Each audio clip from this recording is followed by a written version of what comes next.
Shalom, Jemaat GSKI Betani, Bapak Ibu dimanapun saat ini sedang mengikuti acara Masih Ada Tuhan. Rema firman Tuhan terambil di dalam Ayub pasal yang pertama, ayat yang ke-20 sampai ayatnya yang ke-22. Maka berdirilah Ayub, mengoyak jubahnya, dan mencukur kepalanya, kemudian sujudlah ia dan menyembah. Katanya, dengan telanjang aku keluar dari kandungan ibuku. Dengan telanjang juga aku akan kembali ke dalamnya. Tuhan yang memberi, Tuhan yang mengambil, terpujilah nama Tuhan. Dalam kesemuanya itu Ayub tidak berbuat dosa dan tidak menuduh Allah berbuat yang kurang patut. Banyak pelajaran rohani yang bisa kita ambil dari kehidupan Ayub. Dari kisah-kisah Ayub, banyak hal misteri-misteri kehidupan yang kita tidak pernah ketahui disingkapkan oleh firman Tuhan melalui kitab Ayub ini. Oleh karena itu kitab Ayub ini dikatakan oleh banyak para ahli-ahli dari teologi, ahli-ahli firman Tuhan yang berkata, nilai sastra daripada kitab Ayub ini sangatlah tinggi. Kenapa? Karena sanggup menyingkapkan rahasia-rahasia yang terjadi, baik yang ada di bumi, terlebih yang ada di surga. Banyak hal yang seharusnya kita tidak mengerti tentang kehidupan kita, tentang bagaimana Tuhan bekerja, Tuhan berkarya di alam pikiran yang tidak pernah kita ketahui, di alam pikiran Allah itu sendiri. Manusia lemah, manusia terbatas dalam memahami sikap, cara, tindakan Allah. Tetapi melalui kita Ayub, kita belajar bagaimana seorang Ayub dikatakan dia adalah seorang laki-laki di tanah Uz bernama Ayub. Orang itu hidupnya saleh, jujur, takut akan Allah dan menjauhi kejahatan. Dan kalau kita baca ayat yang ketiga, di situ dikatakan sehingga orang itu adalah yang terkaya dari semua orang yang ada di sebelah timur.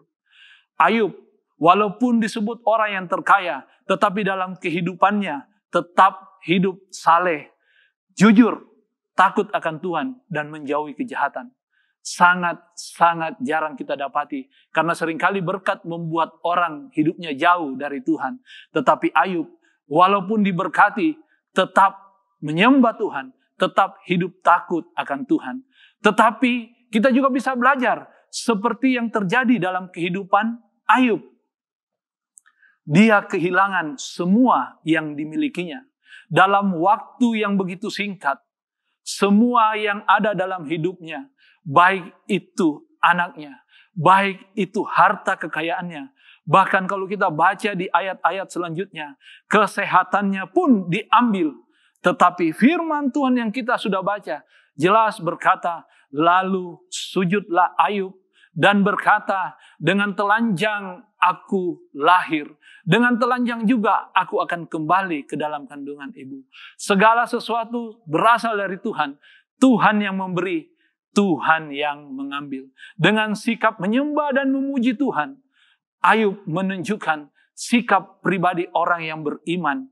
Orang yang beriman mampu tetap memuji, mampu tetap menyembah Tuhan walaupun ada di dalam penderitaan. Kenapa? Karena Ayub sadar segala sesuatu yang dia miliki, bahkan hidupnya sekalipun, itu adalah milik Tuhan yang hanya dipercayakan dalam kehidupannya, sehingga ketika sang pemilik ingin mengambilnya, yang Ayub panjatkan hanyalah pujian dan ucapan syukur. Menunjukkan bahwa kehidupan manusia tidak bisa berkuasa atas seluruh alam raya, alam jagat raya di atas muka bumi ini. Bahkan untuk berkuasa atas hidupnya pun sesungguhnya manusia itu tidak mampu. Karena hidup, kekuatan, kesehatan itu pun milik Tuhan. Oleh karena itu, ketika semua itu dipercayakan kepada kita, baiklah kita bersikap seperti Ayub. Dia senantiasa datang kepada Tuhan, mempersembahkan yang terbaik bagi Tuhan, karena dia menyadari segala sesuatu yang dimiliki itu adalah milik Tuhan. Ayub berprinsip bahwa tidak ada sesuatu pun yang dia ingini di bumi selain daripada Tuhan itu sendiri. Orang-orang yang mampu tetap memuji dan menyembah Tuhan walaupun ada di dalam penderitaan, karena mereka tahu mereka tidak pernah membutuhkan berkat Tuhan, tetapi mereka membutuhkan Tuhan yang memberi berkat itu. Mazmur 73 ayat 25 dan 26 berkata, siapa gerangan yang ada padaku di sorga selain Engkau? Selain Engkau tidak ada yang kuingini di bumi.